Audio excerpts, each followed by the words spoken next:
الحمد للہ وحدہ والصلاة والسلام علی من لا نبی بعدہ اما بعد فاعوذ باللہ من الشیطان الرجیم بسم اللہ الرحمن الرحیم قولوا قولا سدیدا یصلح لکم اعمالکم ویغفر لکم ذنوبکم صدق اللہ العظیم قال النبی صلی اللہ علیہ وسلم افضل الجہاد من قال کلمۃ حق عند سلطان جابر وفی روایت عند سلطان جائر رب اشرح لی صدری ویسر لی امری واحلل عقدۃ من لسانی یفقہوا قولی۔ آج عالمی پریس فریڈم 2023 ہے، اس کے حوالے سے یہ قرآن اور حدیث کے حوالے سے اور تاریخ کے حوالے سے کچھ باتیں کرنی تھیں، وہ گوش گزار ضرور کرنی ہے، اس لیے کہ پاکستان میں جو یہ ٹرینڈ چل رہا ہے کہ آزادی اور سپیچ اور فریڈم اور اس میڈیا اور اس کو دبانے کی کوشش کی جائے، تو اس کے لیے یہ ہے کہ اسلام کا یہ وتیرہ ہے کہ سچ اور حق ضرور کہنا ہے، کہ اس کے ذریعے سے یہ کلمہ سچ کا دنیا تک پہنچنا چاہیے، اور اس کو جو کہتا ہے اس کے لیے خدا قرآن میں کہہ چکا ہے کہ ہم تمہارے اعمال کی اصلاح کریں گے اور تمہارے گناہ معاف کر دیں گے، اور نبی پاک صلی اللہ علیہ وسلم نے جو کہ شارح قرآن ہیں اور تزکیہ نفوس کرنے والے ہیں اور دین و دانش کی باتیں بتانے والے ہیں، اور قرآن انہی پہ اترا، تو انہوں نے یہ فرمایا کہ افضل جہاد ہوتا ہے، کہ افضل جہاد ہوتا ہے وہ یہ ہے کہ جابر بادشاہ کے سامنے سچ کا کلمہ کہہ دو، تو یہ بہت بڑی جہاد کی بات ہوگی، اور اگر وہ اس پہ مارا جاتا ہے کہنے والا تو وہ افضل شہادت پائے گا۔ 1919 کی بات ہے، ہندوستان پاکستان میں خلافت موومنٹ چلی ہوئی تھی انگریزوں کے خلاف، تو اس میں انہوں نے پکڑ دھکڑ شروع کر رکھی تھی، اور محمد علی جوہر جیسے بندے بھی جو لیڈر تھے وہ گرفتار تھے، تو لاہور کی جیلوں میں ایک سکھ اینکر نے کلمہ پڑھ لیا کہ نبی پاک نے فرما دیا ہے کہ جو جابر ظالم بادشاہ کے سامنے حق کا کلمہ کہتا ہے تو وہ بہت بڑا جہاد کرتا ہے، تو یہ گویا کہ ایک بہت بڑی موٹیویشن اس کو مل گئی، تو اس کو مسلمان ہونے کے سوا کوئی چارہ نہیں رہا تھا۔ حضرت فاروق اعظم کے سامنے جب انہوں نے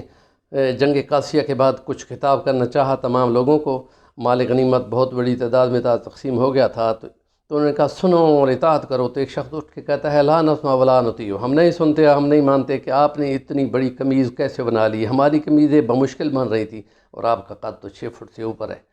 تو انہوں نے کہا میرا بیٹا عبداللہ ابن عمر جواب دے گا، تو انہوں نے کہا کہ مجھے معلوم تھا کہ میری قمیض بھی مشکل سے بن رہی ہے، تو میرے ابے کا قد تو بہت بڑا تھا، تو اس لیے میں نے اپنی قمیض ان کو دے دی، تو انہوں نے اپنی قمیض بنا لی۔ تو اس نے کہا اب ہم سنتے بھی ہیں، اب ہم مانتے بھی ہیں، تو گویا کہ یہ ضروری ہے کہ جو بات کی جائے اس کی وضاحت بھی کی جائے، تاکہ شکوک و شبہات دور ہو جائیں اور کرپشن کی باتیں جو ہیں وہ کلیئر کر دی جائیں، اور اگر کوئی عدالت فاروق اعظم کو بلاتی بھی ہے تو وہ پیش ہو گئے باقاعدہ، اور جس وقت کے چیف جسٹس اس وقت کے انہوں نے کہا کہ امیر المومنین آیا ہے، اس کے لیے کرسی پیش کی تھی، انہوں نے کہا کہ عدلیہ کے چیف تم پہلی بے انصافی کر رہے ہو کہ تم نے مدعا لے کر دونوں کو برابر کھڑا کرنا تھا، تو تم بادشاہ حکمران کو کرسی پیش کرو گے تو یہ عدل کے خلاف ہے۔ اور قاضی شریح کی عدالت میں پیش ہوئے تھے حضرت علی المرتضیٰ کرم اللہ وجہہ، تو ان کی دونوں شہادتیں، اس کے بیٹے اور اس کے غلام کی شہادت منظور نہیں ہوئی تھی کہ یہ شہادتیں قبول نہیں ہوتیں، تو مقدمہ ایک یہودی کے حق میں ہو گیا تھا۔ تو یوں عدالتیں اگر حق اور سچ کے فیصلے کرتی رہیں تو معاشرہ قائم و دائم رہتا ہے، اور اس لیے ہم کہتے ہیں کہ فرعون کا دور تھا، قرآن میں جو موجود ہے سورۃ حامی مومن کے اندر 24ویں پارے میں، وقال رجل مؤمن من آل فرعون یکتم ایمانہ اتقتلون رجلا ان یقول ربی اللہ، کہ تم اس شخص کو اس لیے قتل کرتے ہو کہ موسیٰ کو، کہ وہ بنی اسرائیل کا نمائندہ ہے اور وہ یہ کہتا ہے کہ اللہ میرا رب ہے، اور وہ اٹھ کے بولتا تھا، حالانکہ فرعونی گروپ کا بندہ تھا، لیکن حق اور سچ پہ اور ایمان چھپائے ہوا تھا، اور وہ مسلسل بولتا تھا، اور پھر جب اس کو مارنے کی کوشش کی گئی تو خدا یہ فرماتا ہے کہ خدا تعالیٰ فرماتا ہے کہ ہم نے فوقاہ اللہ شر ذالک ما مکروا، اور پھر ان پر سزا بھیج دی۔ تو اس لیے ہم یہ کہتے ہیں کہ حق اور سچ کی حق کے ساتھ کھڑا ہونا یہ اعمال کی درستگی بنے گی، اور مغفرت حشر میں مغفرت کا سبب بنے گی۔ تو آج قومی پریس کا دن ہے، تو اس میں حق اور سچ کی بات کے لیے ضرور بولنا چاہیے، اور اسی میں قوموں کی ترقی ہوتی ہے، اور آج قومی عالمی دن ہے قومی پریس کا، آزادی کا، تو اس لیے ان تمام باتوں کو چھپنا چاہیے۔ راجہ بازار کے ایک عالم تھے